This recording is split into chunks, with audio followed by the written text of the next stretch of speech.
Hello and welcome to the TCF Morning Show. It is Thursday, October 8th, and this morning I am joined by Matt Schoolfield at schools_01 on Twitter, and I am Zach Lilia at ZLilia TCF, and the main page is at typical_Chicago. On today's show, we will be previewing the Tampa Bay Buccaneers and Chicago Bears Thursday night football game, which will be going on tonight. I think it's about 7:20. We'll be previewing that. COVID problems again in the NFL. I think 3 more teams had positive tests today. We have MLB Playoff talk, and then we got some NBA Finals Game 5, which is tonight. We'll be talking about that with the Lakers having a 3-1 lead in the series. If you want to follow us on Instagram or Facebook, type in Typical Chicago Fans. Follow us on there. Go over to YouTube, type in Typical Chicago Fans. Subscribe to the YouTube page. We put our morning shows, all of our local legends, all of our podcasts go on there. Wherever you get your podcast from, if it's Apple, subscribe, rate, and review to Typical Chicago Fans. And if it's anywhere else, just type in Typical Chicago Fans. You will find us on there. Shout out to 26shirts.com Chicago. We love them. We love 26 shirts. So if you go over there at checkout, use a promo code Typical Chicago Fans, you will get 15% off of your purchase. Again, that is Typical Chicago Fans at checkout at 26shirts.com Chicago, and you will get 15% off of your purchase. Maddie, how are we doing on this Thursday morning? Good, man. Good. The week's almost over. We got, like you said, big Bears game tonight with Thursday night football. Yeah. Tom Brady, who Quick turnaround. Don't think the Bears have ever beat Brady. I don't think they have. So. I don't think they have. But it was nice to get a quick turnaround. Well, maybe it'll be nice to have a quick turnaround here after a tough game on Sunday. But let's get right into that. We got Bears, Tampa Bay, in Chicago. We have Tom Brady, Rob Gronkowski coming to Soldier Field. I know there's been a few key wide receivers. I think Mike Evans has sat out a few days of practice this week, which is we'll see how that goes. Godwin's been banged up all year, too. Yep, we'll see how that goes. That just may be that they just don't want him practicing during the week. But I'm nervous. This is a big game for them. They are 3-1 right now.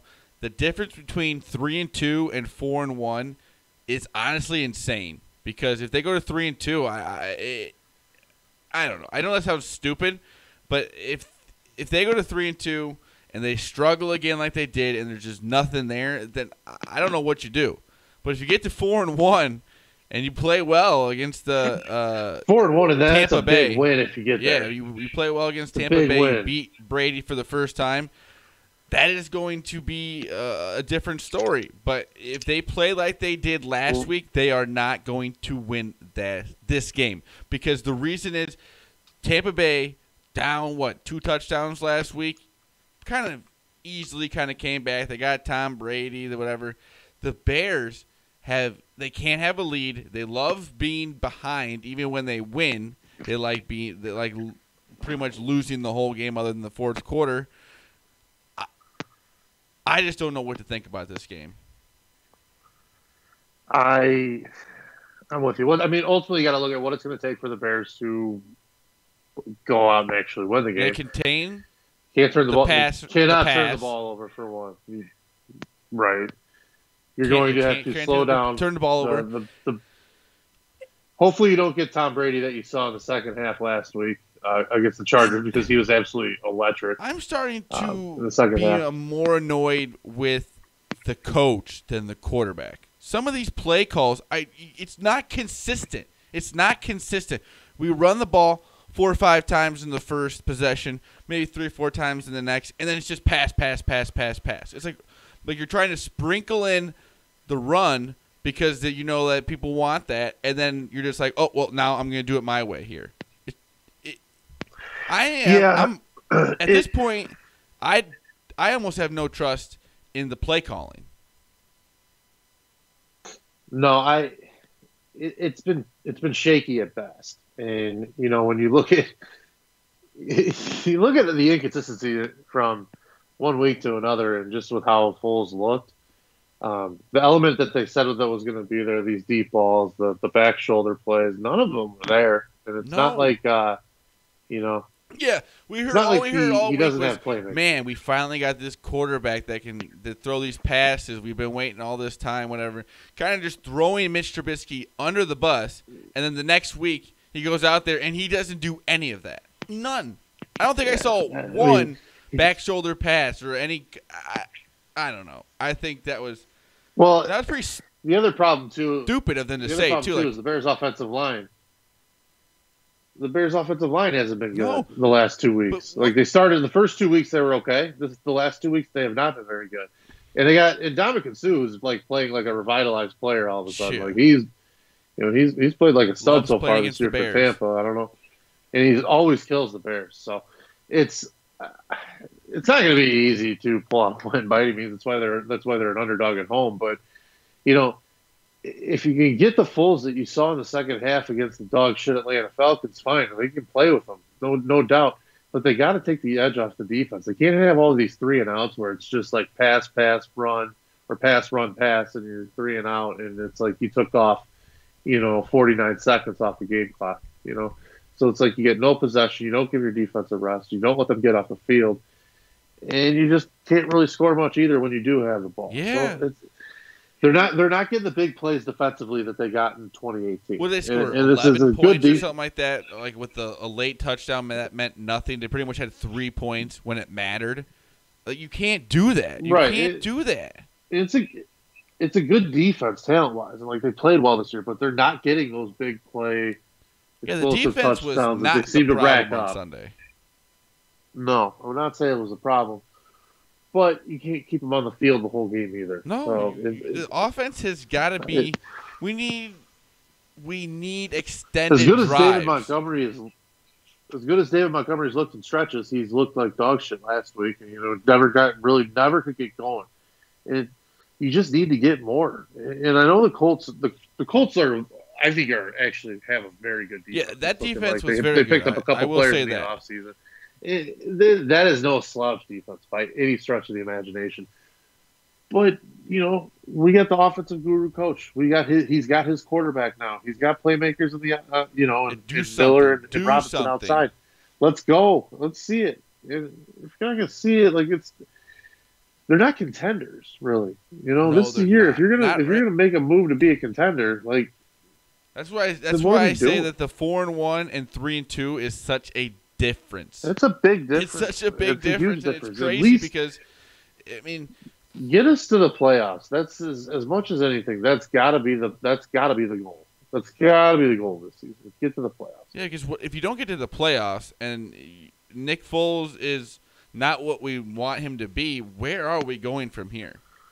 We got to look for another quarterback in the draft at some point. Because even after, yeah, I mean, I think regardless, you have to look for a quarterback in the draft this year. let's say No the doubt. Bears go 3-2. Nick Foles is not your answer long term. Let's see the Bears are 3-2. They go to Carolina against a pretty good Teddy Bridgewater right now, playing well. Let's see here. Then they play the Rams in LA. Then they play New Orleans at home. It's like this. Then we play Tennessee. We gotta. It can go badly quickly if they keep playing like they did. Yeah, and other than a few quarters this year, they really haven't looked better than that all season. it was fourth quarters against Detroit and Atlanta, And then one good game and against the Giants. And it was the first half against the Giants. Their offense didn't do shit. Only they scored in the second half. So it's like, I don't know. I don't have a whole lot of confidence that they're going to be able to hang with the Buccaneers, but crazier shit's happen, I guess. I don't know. We'll see. We will see what happens. Hopefully, the Bears get a big win tonight against the Tampa Bay Buccaneers with Tom Brady, like I said, Rob Gronkowski, Mike Evans, a very good team. And Ndamukong Suh, a guy who loves sacking Bears quarterbacks. It happens quite frequently when he plays them. So we'll see how that goes. Hopefully we have a victory. Will be probably Saturday, Sunday. We'll have the podcast out. Hopefully we'll be talking about the 4-1 Chicago Bears. But just want to throw this out there too. Historically speaking, teams that start out 3-0 in the NFL typically make the playoffs about 75% of the time. So we'll see. But I would like to see the record or the percentage if they went to 3-2. Yeah. Right. So many numbers that people can throw out. It's just wild. But we got more COVID problems in the NFL. I don't know if it's really gonna. I mean, it's gonna change maybe a little bit. Is it Stephon Gilmore from the Patriots? Yeah. He tested positive. Yeah. There's a video or there's a picture of him dapping up with Patrick Mahomes after the game. So that's a little worrisome, but we're kind of just going to have to see how that goes. I think they're just either going to have to. They said I saw tonight that I thought Mahomes' test came back negative. The season is not shutting down for this. For a few teams having some positive tests. I don't believe so. Because you think about it. I don't believe so, but the NFL is. You think about how many players are on every team. I mean, unless you do a straight up, they all play in a bubble, you can't expect there not to be, like I said, a few here and there. Yeah, they're going to have it. I mean, that's just. I don't know, man. I don't think it's going to stop the league. I think it's going to take a lot for the NFL to just pull the plug or at least pause on the season. I wouldn't say it's off the table, but I think it's very unlikely. I think they're probably just going to keep kind of plowing through and hoping for the best. Hope this is kind of the wake-up call like Major League Baseball had theirs with the Marlins and the Cardinals kind of early in the season. Major League Baseball's or NFL, is trying to tackle the same hurdle right now, and I think they've got the money, they've got the the revenue is so strong in the NFL that you kind of just pay for the problem to hopefully go away, as I think is their plan of attack in some capacities. But scheduling is going to be a problem because if they got teams missing 2 weeks, how do you make those games? Yeah, what are they trying to do? Extend, push the playoffs back like 2 weeks maybe to have some games fill in there or whatever. But I think either way, they will push through this and just kind of keeping everybody safe, but also not shutting down everything because of it. But we'll have to see what happens. You just never know. Honestly, because especially where we live right now, a lot of places are going back to some of the COVID restrictions and stuff like that. Yeah, it's getting bad. You know what I mean? So here. You could easily see, something happening to the NFL if maybe more positive tests, or if you just never know what's going on behind the scenes with everything. It's just such a different topic, different thing going on that we just never had to deal with. Yeah, you're absolutely right. It's just crazy times, really, when you think about it. It's honestly insane. The impact it has on just daily life, on everything that we do, every decision that's made. Yeah, there used to be injury lists. Now there's COVID lists. You have people like us who gamble. You have to look at who's injured, who's not playing, and who might have a positive COVID test. You know what I mean? It's just something you. Well, and if something like this wasn't on the radar a year ago. It wasn't even it wasn't a pandemic, a viral pandemic was not a thing that was a list of worry that most people had or the general public had. And especially the NFL. I don't know. The NFL has the most travel around. Even Major League Baseball, they had they stayed in all the areas or whatever, and then now they're doing the bubble for the playoffs. So they kind of kept it to one area. These guys are like the Bears will be traveling to I think L.A. at some point. Like Well, it's and crazy frankly, not it to think didn't it seem won't like happen. the NFL really attacked this.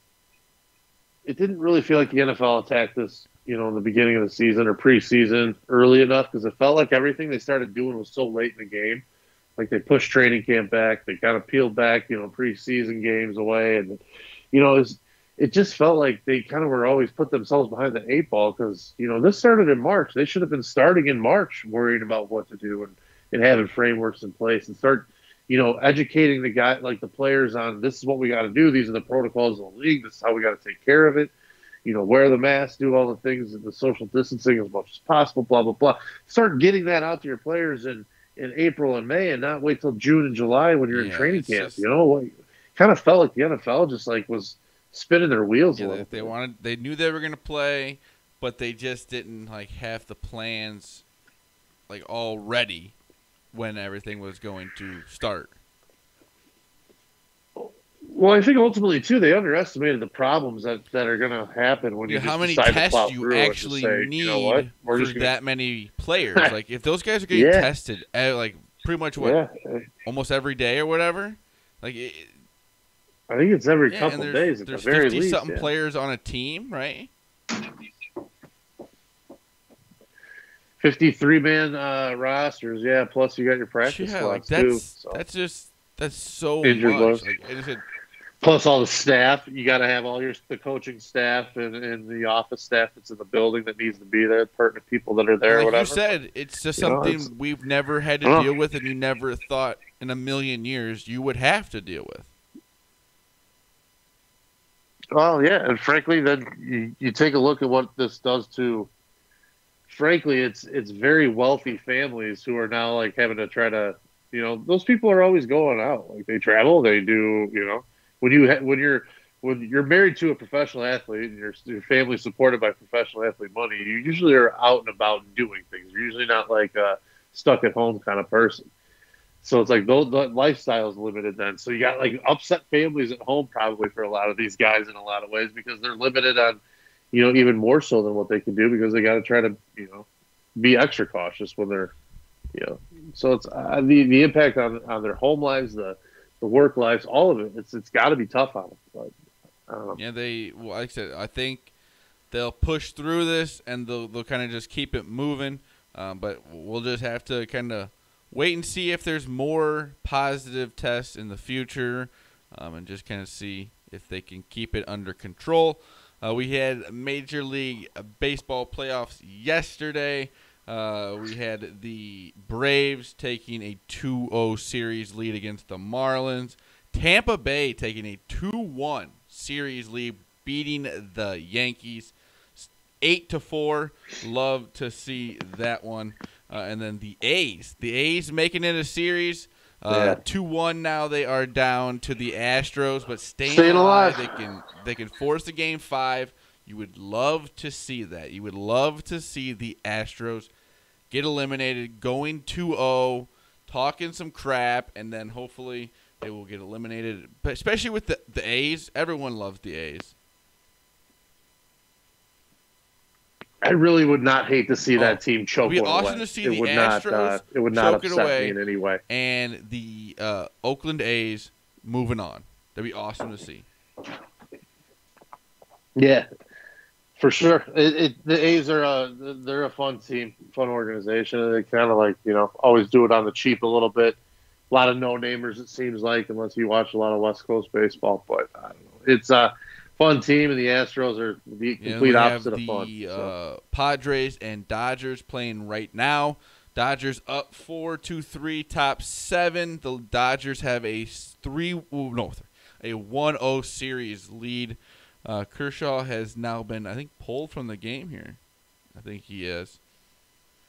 Yeah, he's out of the game. But he the Padres just had gave up 300 runs, had a quality start. Home runs in the 6th inning to make it a 1-run game. So I think it'd be awesome to see the Padres get this game, make it a 1-1 series, and hopefully make it a fun series. I would love to see the Padres move on too. Unfortunately, I think Mike Clevenger, did he leave last night with injury, or was it just a early pull? Yeah, yeah, he left. He left with an injury, and he was removed from the playoff roster today too. So he's Yesterday probably we obviously we done had for a the rest of segment the season. about him returning, and then I think like right after that I kind of heard that he was hurt. That sucks. That sucks a lot.